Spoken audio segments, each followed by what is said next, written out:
नमस्कार। हिंदी की पाठशाला यूट्यूब चैनल में आप सबों का स्वागत है। अब हम लोग आचार्य रामचंद्र शुक्ल द्वारा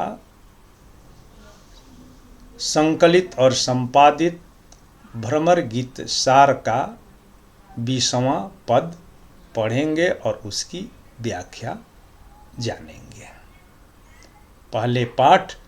तो हम तो नंद घोष की वासी उधो नंद घोष की वासी, नाम गोपाल जाति कुल गोपही, नाम गोपाल जाति कुल गोपही, गोप गोपाल उपासी उधो नंद घोष की वासी, गिरिवरधारी गोधन चारी, गिरिवरधारी गोधन चारी, वृंदावन अभिलाषी उधो नंद घोष की वासी, राजानंद जसोदा रानी, राजानंद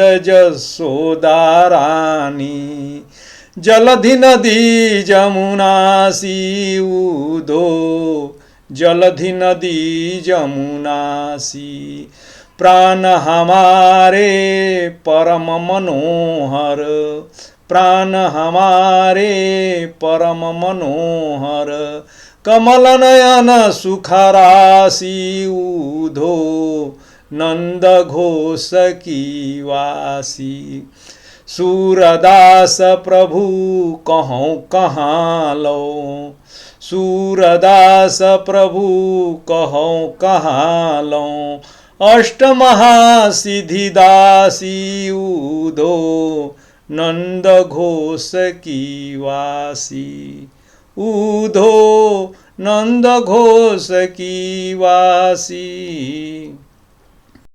कठिन शब्दों का अब अर्थ जान लें कि हम तो नंद घोष की वासी, वासी का मतलब निवासी, रहने वाले, और नंद घोष यानी कि नंद के गांव की वासी। नाम गोपाल, नाम गोपाल है, जाति कुल गोपही, जाति कुल और वंश गोप है, गोप गोपाल उपासी, उपासी का मतलब उपासिका उपासक, गिरिवरधार यानी कि जो गिरि को धारण करने वाले हैं, अर्थात गोवर्धन पर्वत को जिन्होंने धारण किया अर्थात श्री कृष्ण, गोधनचारी, गोधन यानी कि गौ रूपी धन को चराने वाले यानी कि गौ ग्वाला गोचारी, वृंदावन अभिलाषी, वृंदावन के अभिलाषी यानी कि राजानंद जसोदा रानी, जलधि का मतलब समुद्र, नदी जमुनासी, प्राण हमारे परम मनोहर, कमल नयन, कमल सदृश नयन, सुख राशि यानी कि सुख की राशि, सुख की निधि खजाना, सूरदास प्रभु कहो कहाँ लो, अष्ट सिद्धि, 8 प्रकार की सिद्धियां होती है, महासिद्धि दासी, दासी माने सेविका। अब इसका प्रसंग है तो उद्धव से गोपियों का अब संवाद होने लगा है, और उद्धव पहले तो गोपियों के आतिथ्य से इतने अभिभूत हो जाते हैं कि उनके मुंह से कुछ स्वर निकलता ही नहीं है, आंसू को किसी भांति रोक करके वे बस इतना ही कहते हैं कि हे गोपियों, उस व्रत को सीखो और इस विषय वासना को जो है त्यागो, उस व्रत को सीखो जिससे सीखने के लिए मुनि ध्यान लगाते हैं मगर वो उसे पा नहीं पाते हैं। बस इतना सुनना था कि गोपियां उद्धव की ले दे करने लगती हैं। तो उसी प्रसंग में गोपियां कहती है कि कृष्ण के प्रेम के सम्मुख हमारे लिए संसार की समस्त निधियां और सीधियां व्यर्थ है। अब इसकी व्याख्या हम लोग देख लें कि सूरदास जी कहते हैं कि गोपियाँ उद्धव से कहती हैं कि हम तो नंद के गांव की निवासिनी हैं, हम बाबा नंद के गांव में रहने वाली हैं, हमारा नाम गोपाल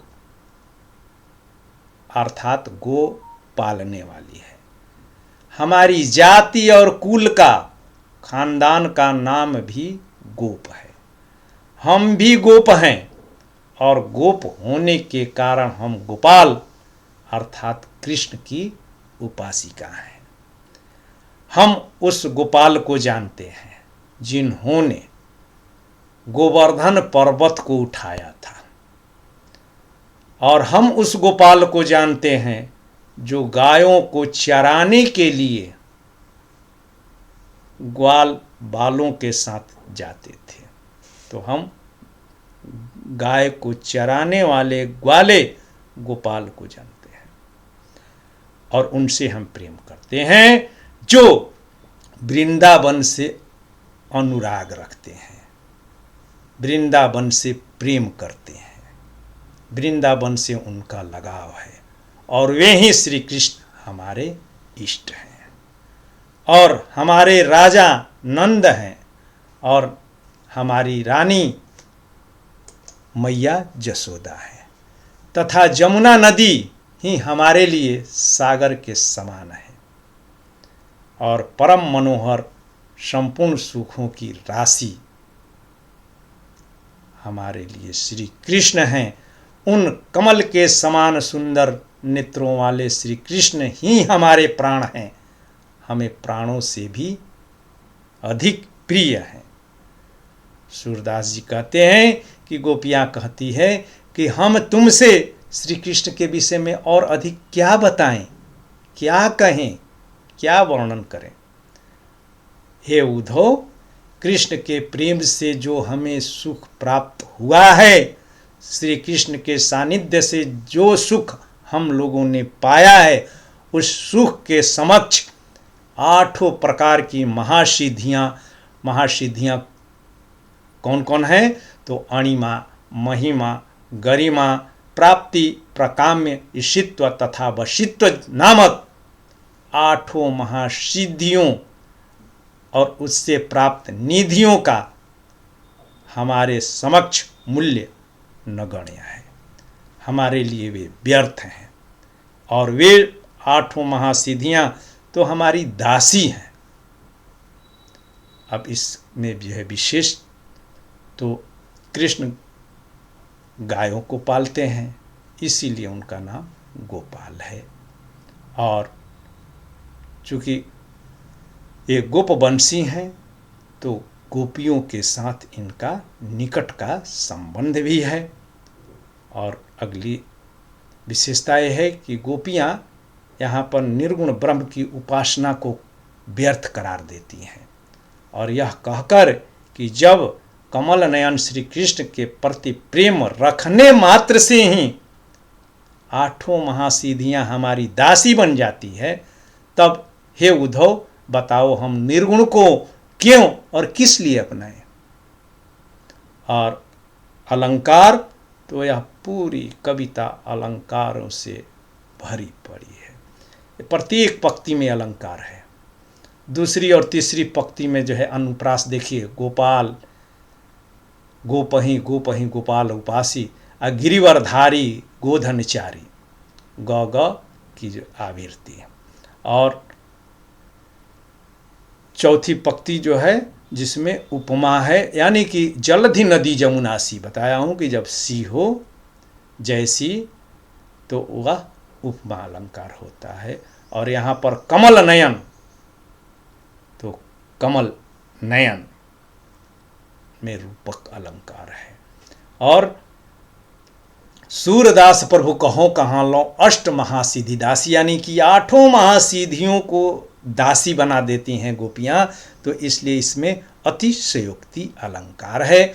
और भाषा तो कुछ इसमें से जो मन करे सो लिख दीजिए कि भाषा सरल है, सहज है, प्रवाहमय है, लालित्यपूर्ण है, संगीत तत्वों से जो है भरपूर है, माधुर्य युक्त है, जिसमें समस्त राग रागिनियाँ समाहित हैं और मुख्य रूप से इसमें केदार राग है। बहुत बहुत धन्यवाद। इसको अपने मित्रों के बीच शेयर करना है और उनसे सब्सक्राइब करवाना है। अगर कहीं कोई परेशानी हो तो कॉल करना है।